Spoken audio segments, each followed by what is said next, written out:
Good morning बच्चों। हम लोग आज पढ़ेंगे ऑब्जेक्टिव फिजिक्स क्लास 12 का और ये तीसरी वीडियो है पार्ट थर्ड। हम लोग बात किए थे कि 1 से 100 के क्वेश्चन के बीच में टोटल ऑब्जेक्टिव 100% आएगा और भी कोई नहीं होता। हम लोग सिर्फ क्या करेंगे, टोटल ही पढ़ लेंगे लेकिन पता भी नहीं चलेगा। अगला सवाल है कि if L be the inductance, L क्या है? इंडक्टेंस है। आर क्या है बच्चों? रेजिस्टेंस है। सी क्या है? कैपेसिटेंस। इंडक्टेंस क्या होता है? इंडक्टर जो अपोजिस करता है इलेक्ट्रोमोटिव फोर्स का। तो इंडक्टेंस के पहले बारे में जानते हैं।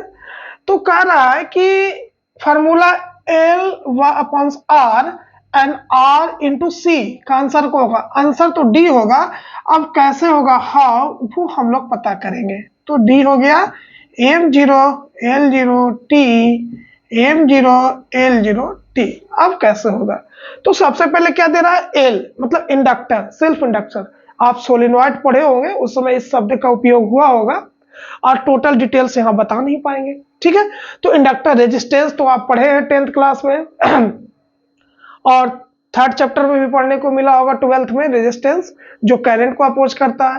कैपेसिटर क्या होता है? एक स्टोर एनर्जी होता है, थोड़ा सा एनर्जी स्टोर करने में रहता है, उसे कैपेसिटर, जैसे पंखा में लगा रहता है तो हम लोग उसको बोलते हैं कैपेसिटेंस या कैपेसिटर, एक ही नाम है, ठीक है।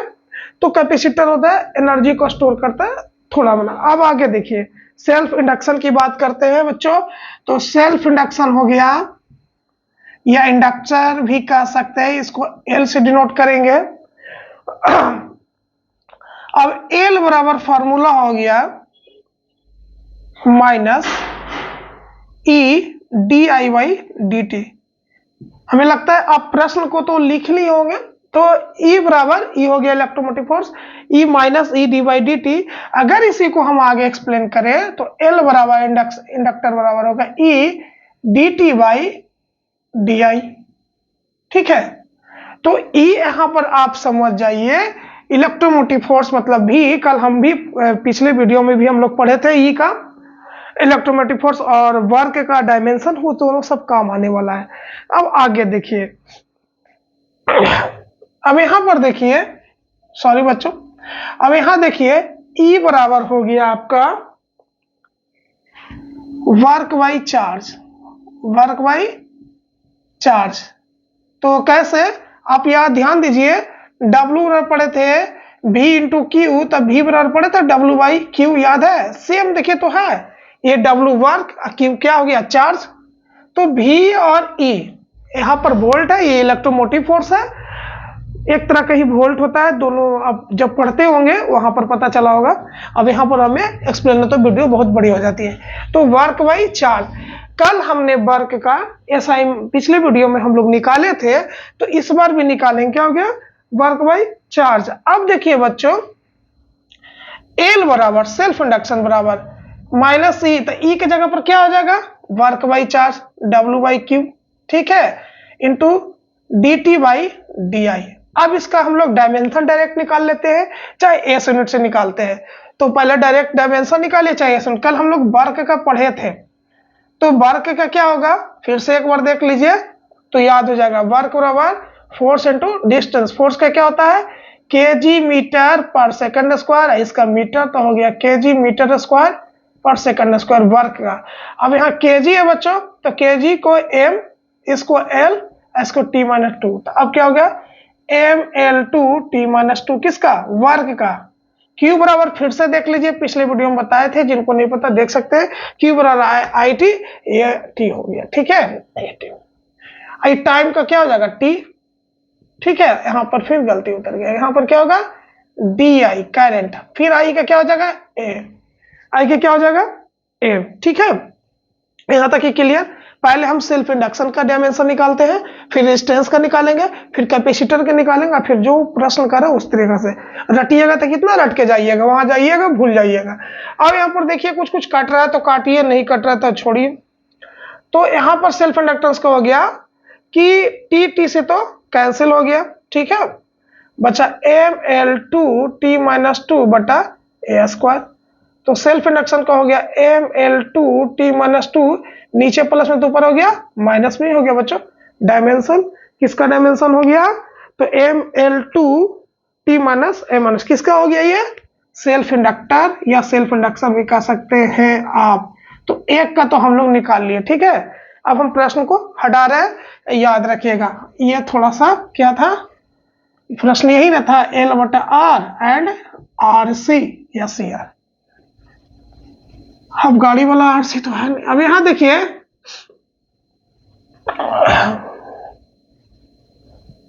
एक का तो निकल गया, अब दूसरा का निकालते हैं। दूसरा क्या है, तो दूसरा आ रहा हमारा रेजिस्टेंस। अब रेजिस्टेंस का क्या होता है, तो ओम का नियम पढ़े थे कि क्या होता है कि when the flow of electric current on the या in the wire opposes the current, जो करंट को अपोज करता है, अगर करंट ऐसे जा रहा है तो उसको रोकने का जो काम करता है डैश, उसे क्या कहते हैं, रेजिस्टेंस। आप पढ़े थे रेजिस्टेंस डिपेंड ऑन चार चीजों पर डिपेंड करती है, ये सब छोड़ दिए। अब यहाँ पर डायरेक्ट ओम्स लॉ पढ़ते हैं, तो आई बराबर वी अपॉन आर, तो हमको आर निकालना है, तो आर बराबर हो गया V upon I. Ohm's law तो यही कहता है कि आई प्रोपोर्शनल टू भी, जितना करंट भागेगा उतना, जितना वोल्ट बढ़ेगा उतना करंट बढ़ेगा, एक स्ट्रेट लाइन बनता है, ठीक है। तो अब यहाँ पे आ गया कि भी, तो अभी भी बराबर क्या पढ़े थे बच्चों, डब्ल्यू बाई क्यू, ठीक है। सेम कंडीशन है, तो हमको भी बराबर डब्ल्यू बाई क्यू, तो हमको पहले भी निकाल लेना है। तो भी अभी तो निकाले थे, तो वर्क बाई चार्ज करके, तो चलिए फिर से देख लेते हैं। तो डब्ल्यू बाई क्या हो गया, क्यू, और करंट का, तो आर बराबर हो गया डब्ल्यू बाई क्यू इंटू आई। अगर इस तरह से करना है तो इस तरह से करिए। तो डब्ल्यू को तो अभी पता है, हम लोग को निकाले थे, कितना निकला है डब्ल्यू का, M L two T minus two, ठीक है। अब क्यू का क्या फिर पढ़ेंगे, आई इंटू टी, तो आई इंटू टी फिर आई, तो क्या हो गया M L two T minus two, I का हो गया ए फिर टी फिर ए, तो हो गया M L two T minus two, क्योंकि सही है ना, बी बटा यहाँ डायरेक्ट निकाल लिया हम लोग, तो एम एल टू यहाँ हो गया ए स्क्वायर टू। अब यहाँ पर देखिए बच्चों, एम एल टू, यहाँ देखिए प्लस में तो ऊपर जाएगा तो क्या जाएगा माइनस में, और ये भी प्लस में तो ऊपर जाएगा क्या जाएगा माइनस में। ये हमारा रेजिस्टेंस का डायमेंशन निकल गया, क्या निकल गया, M L two T minus three M S T. किसका रेजिस्टेंस निकला, रेजिस्टेंस का। हमने दो चीज का डायमेंशन निकाल लिया बच्चों, एक तो इंडक्शन का, एक रेजिस्टेंस का। अगर इस तरह से सीखिएगा तो ऑब्जेक्टिव आपको वहां पर रटने की जरूरत नहीं पड़ेगा, कोई डिप्रेशन नहीं रहेगा, आराम से बनाइएगा। इसे कहते हैं ज्ञान अर्जित करके जाना, और रट के जाइएगा तो फिर बार बार परेशान रहिएगा, चिड़चिड़ापन रहेगा। अब तीसरा है कैपेसिटर का, तो ये तो प्रश्न ही है, तो इसको जरा हम साइड कर लेते हैं। ये हो गया आपका क्या प्रश्न है, L upon R and R C. तो चलिए आप सीधे कैपेसिटर में, तो कैपेसिटर का हो गया फॉर्मूला क्या होता है, Q by V. Q by V ये स्टोर एनर्जी ऑफ चार्ज है, हाफ सी बी स्क्वायर पढ़े होंगे, या एक क्वेश्चन आता है लॉन्ग में, क्वेश्चन आता है कि दो अथी के बीच में डाइलेक्ट्रिक डालेंगे तो एक तरह का फॉर्मूला है, या सी बराबर ए एप्सिलॉन बटा डी, अब बीच में कुछ अथी डालते हैं। तो अब चलिए सी बराबर क्यू बटा भी की बात किया जाए, तो हमने ऑलरेडी भी का निकाल चुके थे, भी का नहीं निकाले, हाँ भी का यहाँ तो निकाले थे, चलिए फिर से कर लेते हैं। तब क्यू बराबर क्या पढ़ेंगे, आई इंटू टी। अब भी का क्या पढ़े थे, बी बराबर क्या होता है, बी बराबर डब्ल्यू बाई क्यू, ठीक है। तो बी का हो गया डब्ल्यू बाई क्यू, तो यहाँ देख लेते हैं, क्यू बराबर आई इंटू टी, या बी क्या हो गया डब्ल्यू बाई क्यू, फिर क्यू क्या चल जाएगा, ऊपर चल जाएगा बाई डब्ल्यू। तब फिर क्यू का निकालेंगे आई इंटू टी, फिर आई इंटू टी, और डब्ल्यू का क्या हो जाएगा, M L two T minus two. अब क्या हो गया, आई आई का क्या हो जाएगा, ए स्क्वायर टी स्क्वायर बटा M L two T minus two. अब यहां ध्यान दीजिए कि एम नीचे से ऊपर जाएगा तो प्लस में, तो क्या हो जाएगा माइनस में, एम माइनस में, एल तो पढ़ा ही नहीं तो हम एल लिख देते हैं, माइनस में हो गया, ये माइनस में है और ऊपर जाएगा तो क्या हो जाएगा प्लस में, तो दो दो चार हो गया, और फिर ए टू हो गया। ये हो गया हमारा कैपेसिटर का डायमेंशन, तीनों का डायमेंशन निकल गया। LRC, ये भी एक क्या पढ़ना है, सीरीज पढ़ना है। LRC सीरीज होता है, LR सीरीज होता है इंडक्शन को और रेजिस्टेंस को जोड़ने पे यहाँ पे क्या है, इंडक्शन, रेजिस्टेंस और कैपेसिटर को जोड़ने पर एक सीरीज भी पढ़ना है एसी करंट में। तो हमने तीनों निकाल लिए। अब प्रश्न को वैल्यू रखिए, अब आप भी आंसर निकाल लीजिएगा। तो देख लिए। अब यहाँ पे किसी एक को इरेज करते हैं। तो अब देखिए हमें तीनों का वैल्यू आ गया अकॉर्डिंग टू क्वेश्चन। कहिएगा सर ऑब्जेक्टिव है इतना, वहां पर इतना आसान हो जाएगा, ये तो थोड़ा बताने के लिए तो एक्सप्लेन करना पड़ता, एक दो बार बनाइएगा तो क्लियर हो जाएगा। तो L upon R, according to question क्या है, एल अपॉन आर। एल का क्या हो गया, M L2 T minus two A minus two बटा रेजिस्टेंस का क्या हो गया, ML2 T minus three A minus two. देखिए कुछ अंतर नहीं है, दिख रहा है कुछ अंतर है, इसमें क्या है 2 गो है, इसमें क्या है 3 गो है, बाकी तो सब बराबर है, तो कट गया, ये भी कट गया तो हट गया। तो L अपॉन आर बराबर, आई भी एक से कटेगा तो क्या आ जाएगा T माइनस वन, अब नीचे माइनस हो तो ऊपर चला जाएगा प्लस में। तो LRT बराबर को हम ऐसा लिख सकते हैं, पढ़े होंगे 11th क्लास में, यह हो गया M0LT। अब दूसरा प्रश्न के अकॉर्डिंग से क्या कर रहा है, RC कर रहा है बच्चों।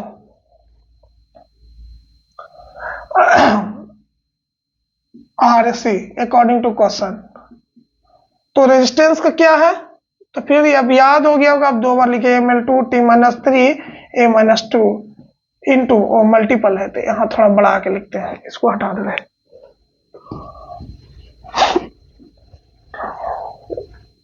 एक दो बार बना लीजिएगा, अपने से याद हो जाएगा। RC अकॉर्डिंग टू क्वेश्चन, तो R हो गया ML2 T minus three A minus two, अब मल्टीपल है तो मल्टीपल, C का हो गया A minus one L minus two T4 और A2। अब ये देखिए बच्चों ये माइनस और ये प्लस, क्योंकि बीच में गुना का साइन है तो कट गया। अब ये माइनस ये प्लस कट गया, ये प्लस ये माइनस कट गया। अब देखिए क्या पढ़े थे, बेस बराबर हो तो मल्टीपल में पावर क्या होता है, ऐड होता है। तो माइनस 3 प्लस 4 तो क्या हो गया 1, माइनस प्लस माइनस, साइन बड़का का रहता था T, तो हमारा RC बराबर भी T आ गया, मतलब इसको भी लिख सकते हैं M0L0T। ये हमारा एक आंसर आ गया D, और इस तरह से एक्सप्लेन हो गया। अब नेक्स्ट क्वेश्चन में चलते हैं।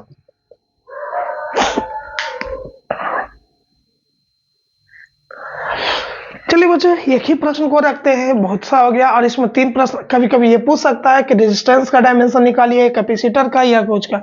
तो रेजिस्टेंस का हम लोग क्या पढ़ते हैं, दूसरा डायमेंशन ओम। कैपेसिटर का दूसरा डायमेंशन क्या पढ़ते हैं बच्चों, फैराड या फैराडे। ठीक है, याद रखिएगा, SI यूनिट कैपेसिटर का फैराडे, इसका क्या हो गया ओम। अब सेल्फ इंडक्शन का क्या होता है दूसरा, हेनरी। तो याद रखिएगा, आपको पूछ सकता है। तो SI unit of induction henry, SI unit of resistance ohm, SI unit of capacitor Faraday, और इससे भी पूछ सकता है, और अलग अलग भी पूछ सकता है। जरूरी नहीं कि प्रश्न को R इंटू सी से ही मल्टीपल करे, कहीं C बटा R कर दे तो उससे कोई मतलब नहीं है, क्योंकि आपके पास ऑलरेडी पता है। तो आज के लिए इतने ही, अगले वीडियो धीरे धीरे अगर अच्छा वीडियो चला तो समय को और बढ़ाएंगे और क्वेश्चन को भी इसमें बढ़ाएंगे। ठीक है, तो दोस्तों के पास शेयर कर दीजिएगा जरूर। जय हिंद, जय भारत।